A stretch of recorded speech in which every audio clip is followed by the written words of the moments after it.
Stay home, Eleanor. We're doing Christmas at my parents'. That was the dagger my daughter-in-law slid between my ribs last December.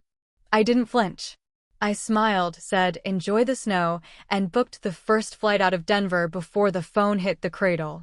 3 days later, I posted a selfie under Salzburg's glowing glockenspiel, me in a red beret, cheeks flushed, a silver-haired stranger leaning in with a grin. My inbox detonated. One question lit every screen. Who's the guy? Buckle up. This is the story of how rejection became my boarding pass to the best Christmas of my 68 years. Hit subscribe and drop your city in the comments, because second chances don't knock. Sometimes you have to hijack the sleigh. I'm Eleanor Hayes, widow, empty nester, keeper of a cedar-shingled cottage in Evergreen, Colorado. The place still smells like pine needles and the gingerbread my late husband Tom baked every December for 41 winters.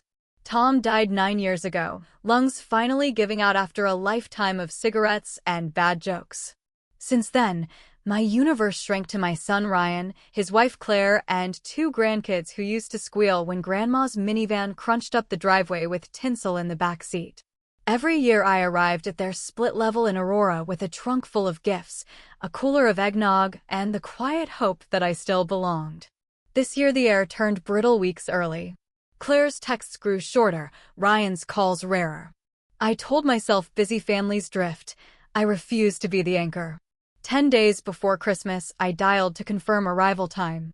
Claire answered, voice polished like ice. "Eleanor, we're celebrating at my folks' in Fort Collins. Less driving for the kids. You understand." A click, then silence. I stood in my kitchen clutching a spatula mid-stir, cinnamon snowing onto the counter. The house I'd decked alone, twinkle lights, velvet stockings, a 7-foot Fraser fir, looked like a stage set for a play no one bought tickets to. That night I poured chamomile, opened the photo drawer, and let memory slap me. Ryan in footy pajamas, Tom carving prime rib, Claire's first Christmas with us, eyes shining like she'd won the lottery. Tears blurred the pictures, but I kept turning pages. Next morning Ryan rang, guilt thick as syrup. "Mom, you're not mad, right? Claire's mom hasn't hosted in years." I swallowed the ache. "Of course not, honey. Rest up." He promised a New Year pop-in. Claire's voice floated in the background, "Tell her we're late." Click. Snow muffled the neighborhood. Kids shrieked past on sleds. I pressed my palm to the cold window and felt invisible. Tom's voice drifted up from memory. "Ellie, you mother hen everyone but yourself. Fly woman." That whisper became a roar. I dusted off the attic trunk, our honeymoon valise, cracked leather, Paris luggage tag, still dangling. Fingers trembling, I Googled Solo Christmas Europe Seniors. A singles-friendly tour blinked. Prague, Budapest, Innsbruck, departing in 72 hours. Pricey. Impulsive. Perfect. I hit purchase before sanity could veto. I told no one. Packed cashmere, Tom's battered travel journal, the sapphire pendant he clasped around my neck the night Ryan was born. At the gate I boarded with strangers who smelled of peppermint and possibility. Seat 14B belonged to a gentleman unfolding a cashmere scarf the color of storm clouds. "Escaping or chasing?" he asked, eyes crinkling. "Both," I said. He laughed like he'd been waiting for that answer. Henry Whitaker, widowed architect, voice like bourbon over gravel. By cruising altitude we'd traded life stories, his late wife's laugh, my gingerbread recipe, the way grief carves hollow rooms inside your ribs. When the Alps rose beneath us like frosted cake, I felt the first crack in 8 years of loneliness. Prague greeted us with medieval spires and mulled wine steam.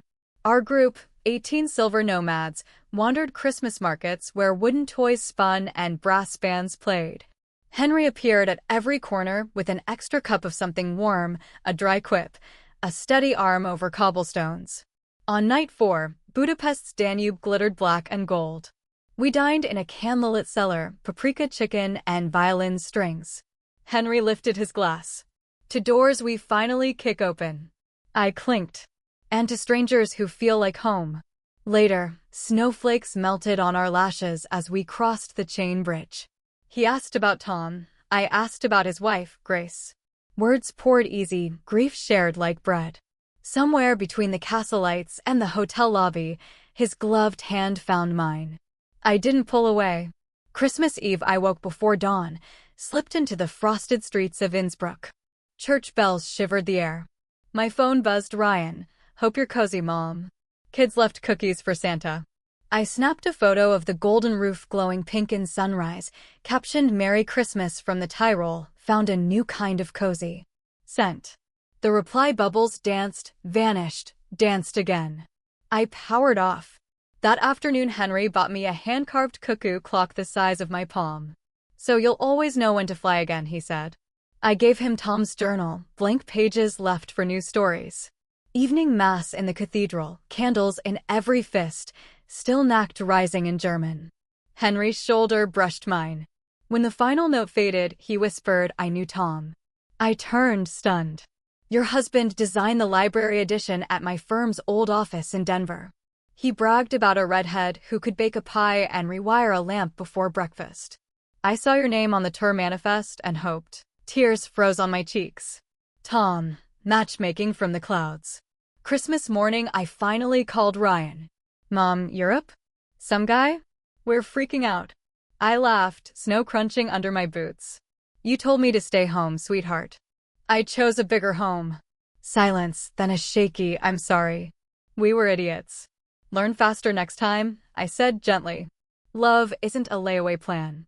Back in Colorado, January smelled like jet fuel and pine. My cottage greeted me with the same lights, but they twinkled brighter against eyes that had seen the Danube at midnight. Cards crammed the mailbox, neighbors, cousins, even Claire's mother. Ryan's envelope held a photo, grandkids waving from a sled, scrawled, We saved you pie. Saturday they arrived, boots stomping, arms full of apologies and Tupperware. Claire's eyes were red-rimmed. Over cocoa she gripped my hand. I thought excluding you simplified things. I was wrong. You're the heart of this family. I squeezed back. Hearts expand, Claire. Room for everyone. We ate pecan tosses by the fire while I spun tales of thermal baths and strudel. When I showed the selfie under Salzburg's tree, Ryan whistled. Architect dude's got moves. Claire elbowed him, smiling. Invite him next Christmas. Henry and I FaceTimed across time zones, planned a spring jaunt to Santorini. Every ping from him felt like sunrise. Come the following December, my driveway overflowed with cars. Claire's parents brought tamales, Ryan strung extra lights, the kids hung the cuckoo clock above the mantel. When we raised cider for a toast, Ryan looked straight at me.